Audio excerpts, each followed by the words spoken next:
Hi, I am Mal Veeraratne from Tantric Journeys School of Healing and Awakening, which I started a few years ago in London. I'm also the author of Emotional Detox through Bodywork.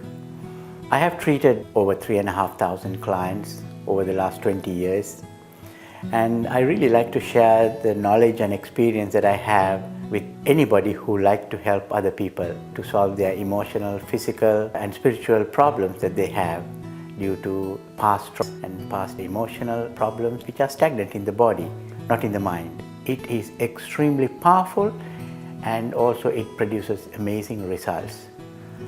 So I give a lot of workshops and lectures all over the world explaining the work I do, because my work is not very well understood, probably the most misunderstood.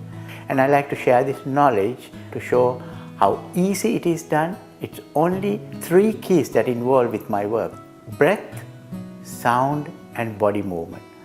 And these 3 things can unlock your stagnant negative energy channels and open you up for a higher state of consciousness.